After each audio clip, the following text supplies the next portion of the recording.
Well, we're up in the northwest climbing for a week and expecting sun-drenched rock in July, and the reality unfortunately was very different. We spent an evening at Reef in gorgeous sunny weather, and the following day the forecast was looking really good, so we decided to head to Stack Polly on the west face to do one of the multi-pitch routes there.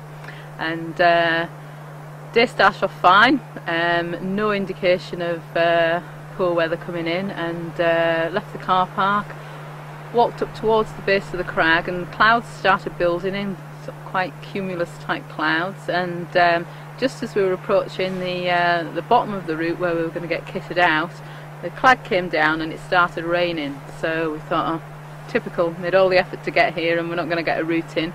So we scrambled round and went up to the summit, because the friend I was with, Duncan, hadn't actually been onto the top of Stack Polly, and it's a really impressive peak. So we got to the top and it cleared and the rain stopped and the rock started drying, so we thought, well, we're here, we may as well give it another shot. So we scrambled back down and got down to the base of the route, and we tied our dog up Millie next to the rucksacks, got kitted out and set off on a 3-pitch route up the western nose of Stack Polly.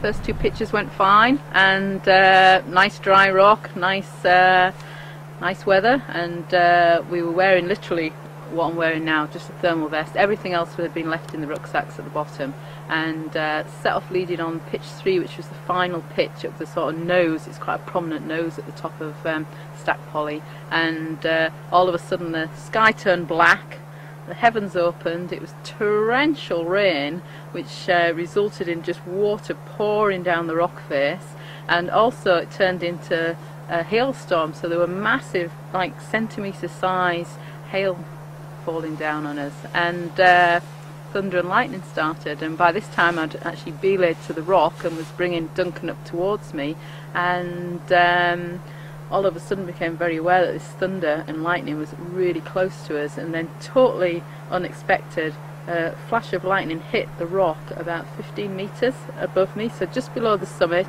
and if I'd continued climbing it would have been just where we'd have actually been.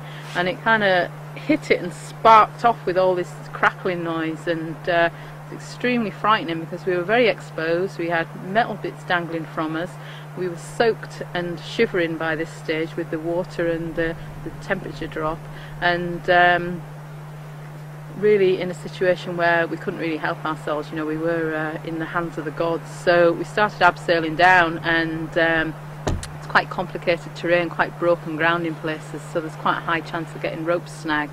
But we did 3 multi-pitch abseils to get back down, and by this stage I thought my dog Millie might have been heading off to Loch Inver, dragging rucksacks behind her and being extremely scared, but fortunately she was still sat there, and we were extremely relieved to get down and in one piece. And it's a reflection that, you know, extreme weather can hit at any time of the year, and it certainly made me have a look and do a bit of research into lightning in the mountains. And ironically enough, attaching to a rope and abseiling off is probably not the best practice, because the rope will act as a lightning conductor, but in fact in the situation we were in, there wasn't a lot we could do to protect ourselves.